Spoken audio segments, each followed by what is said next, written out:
السلام عليكم ورحمة الله وبركاته. بسم الله والحمد لله والصلاة والسلام على رسول الله وعلى آله وأصحابه أجمعين. My beloved brothers and sisters, when the Muslims were persecuted in Makkah al-Mukarramah, Allah Almighty instructed that they undertake the migration known as the Hijrah. This Hijrah happened more than once. The first one was to Abyssinia, what we know today as broader Ethiopia. And the second one was the major one known as the Hijrah that the Muslims undertook to Medina Munawwara. Why did they go there? They went there because they were being persecuted in Mecca. They could not establish their prayer. They could not live as Muslims. So they had to leave their own belongings, their own land, their families and so on. And they had to go to a place where they had freedom of religion to practice their faith. When they arrived in Medina Munawwara, obviously they were in large numbers.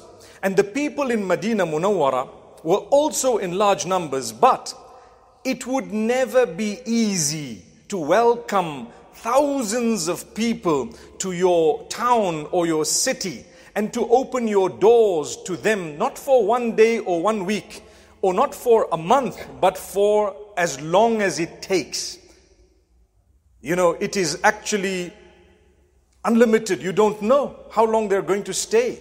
And Allah Almighty chose those who were living in Medina to be there at the time. And He chose those who were the companions of Muhammad sallallahu alaihi wasallam to be the companions. If it was us in their place, one wonders whether we would have actually supported the Messenger sallallahu alaihi wasallam or simply paid lip service to it. May Allah grant us goodness. The reason I say this is, today when we are told that Allah has said this, subhanahu wa ta'ala, or that Muhammad, peace be upon him, has said that, people think that it's okay, you know, I know my heart is good, my heart is clean. Allah knows my heart is okay, even though I'm not dressed appropriately, I drink alcohol perhaps, or whatever else someone might be involved in. That's not good enough, my brothers and sisters. As much as human weakness is acknowledged by Allah, but you cannot intentionally continue to sin and keep on claiming that your heart is clean. Remember that. Because our hearts are definitely clean, inshallah, when it comes to the feeling towards one another sometimes. We think so, at least. But are they really clean? The cleanest of hearts are those that are ready to sacrifice for the sake of Allah. So Allah Almighty, in Surah Al-Hashr, Allah speaks about the types of people and praises their qualities and says, those are the successful. Starting off with those known as the Muhajirin. Allah says, لِلْفُقَرَاءِ الْمُهَاجِرِينَ الَّذِينَ أُخْرِجُوا مِنْ دِيَارِهِمْ وَأَمْوَالِهِمْ يَبْتَغُونَ فَضْلًا مِنَ اللَّهِ وَرِضْوَانًا وَيَنْصُرُونَ اللَّهَ وَرَسُولَهُ أُولَئِكَ هُمُ الصَّادِقُونَ. The Muhajirun are those who left Mecca. The Muslims, the companions who left Mecca and migrated to Medina. They were the migrants. They were the ones who migrated. Allah says, the poor Muhajirun who left their homes, their properties, seeking the virtue of Allah. What does that mean? What was the virtue of Allah?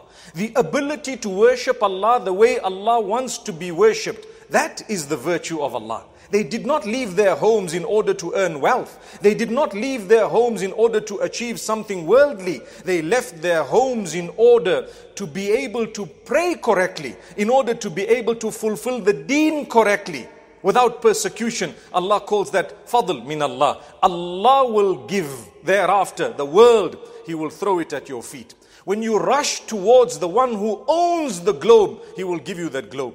But when you rush towards the globe, what will happen between you and the one who owns it? May Allah grant us ease.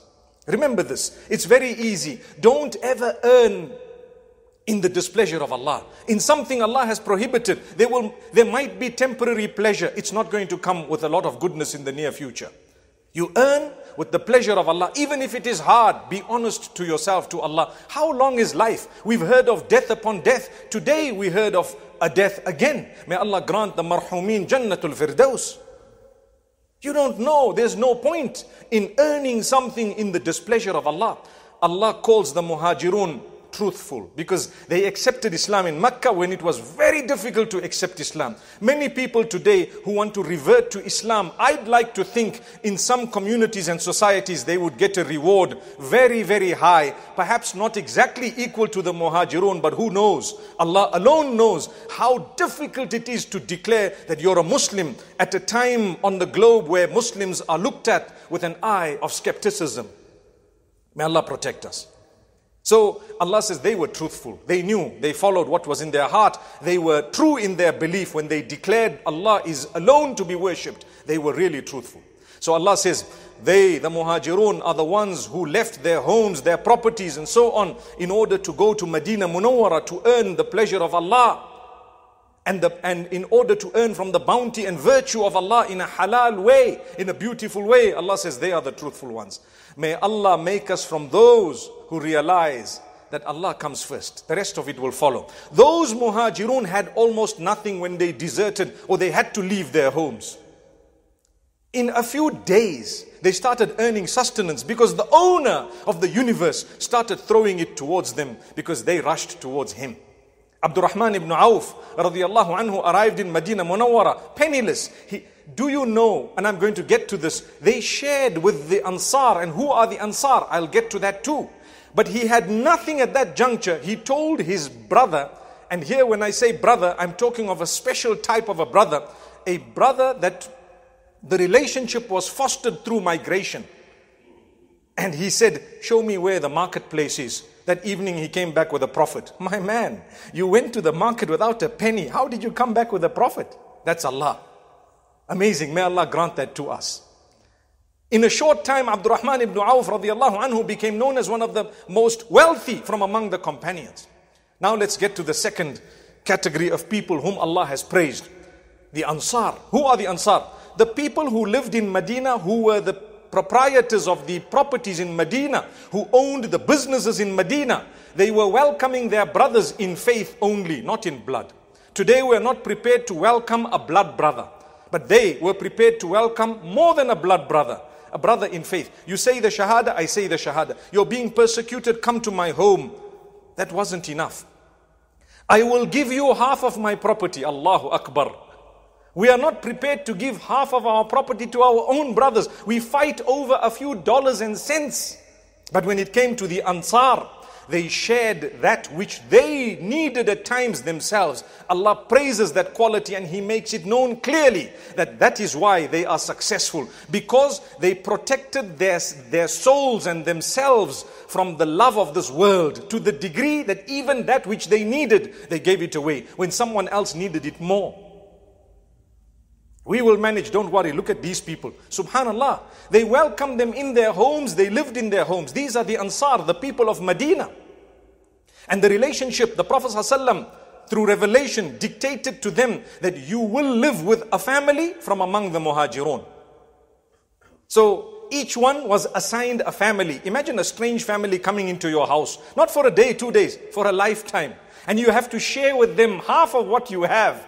And they will inherit you when you die. People are not prepared to allow their own sisters to inherit. They want to cheat the people here and there, and they want to try and cut out someone and do whatever they wish. When, look at the Ansar, Allah loved them because they were prepared to share with total strangers. The only bond was the bond of La ilaha illallah Muhammadur Rasulullah. Half of what I have is yours, my beloved brother, and I don't even know you besides through the link of the Shahada. Where are we today? We claim to be an ummah. Trust me, we won't even do this to our blood brothers and sisters. وَالَّذِينَ تَبَوَّأُوا الدَّارَ وَالْإِيمَانَ مِنْ قَبْلِهِمْ يُحِبُّونَ مَنْ هَاجَرَ إِلَيْهِمْ. Allah knows the hearts, right? Allah says those who opened up their homes for their brothers who came to them making the migration, and they love them. Subhanallah. They love their brothers. Allah knows the love. Imagine you love someone, fi sabilillah. I'm ready for this guy to come and live in my home. Subhanallah. To share with me half of what I have. Allah says, ولا يجدون في صدورهم حاجة مما أوتوا ويؤثرون على أنفسهم ولو كان بهم خصاصة. Allah says, they don't find that bond in their heart, the attachment to what they are given in terms of material wealth.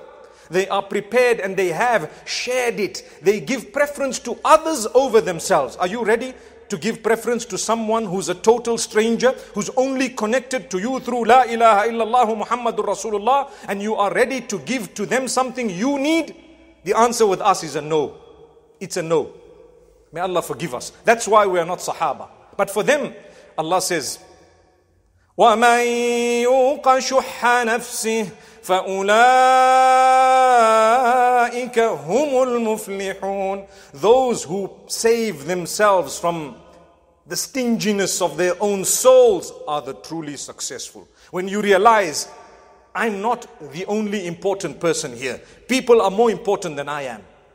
When you realize it's not all about myself, like they say, me, myself and I. It's about us. I care for you. My brother, you need something, I need. But you need it more than I need. If I'm a true believer, I will give it to you, not for you, for the sake of Allah. Big difference. You know, when I give you something for you, I expect you to be nice to me. I expect you to say, hey, thanks a lot. It's a good thing. It's good character. But when I gave you for the sake of Allah, I don't expect that. I don't expect it. Allah speaks about it in Surah Ad-Dahr.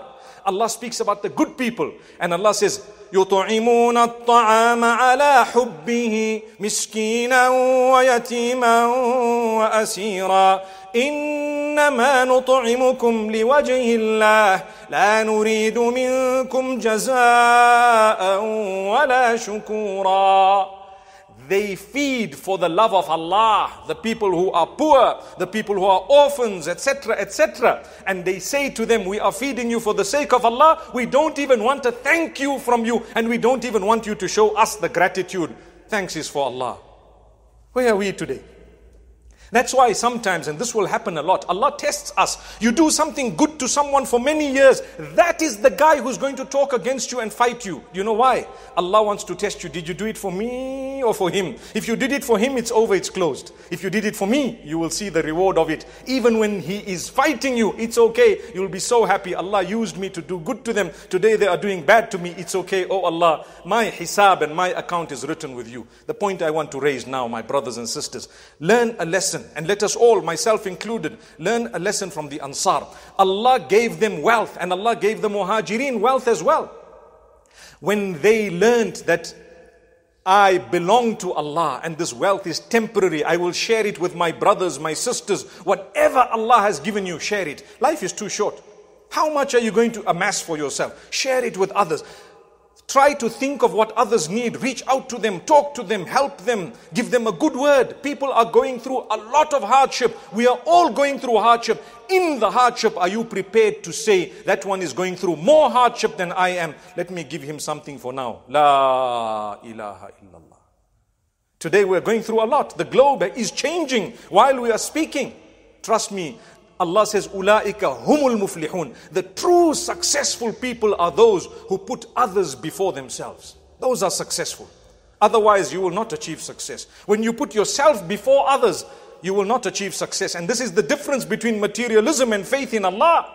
Allah teaches you, you know what? You are one. Yes, you are also an important person by the will of Allah. But others are equally important, if not more important. Are you prepared to reach out to them? Allah says, you know what? They are the successful ones, those who reach out to others at a time of need, when they are all in need. May Allah grant us a good lesson, and may Allah Almighty open our doors. I want to end off by saying, thereafter in the surah, Allah praises those who followed, including all of us, those who followed in the footsteps of the companions of Rasulullah sallallahu alaihi wasallam. May Allah grant us from His mercy. May Allah make us from those who love one another. May Allah make us from those who can take care of one another, who reach out to one another. And may Allah grant us ultimate success in Jannatul Firdaus. May Allah cure those who are sick and ill, and grant rahmah to those who have passed away, and make it easy for the families of those who've lost loved ones. Aqulu qawli hadha wa sallallahu wa sallama wa baraka ala nabiyyina Muhammad.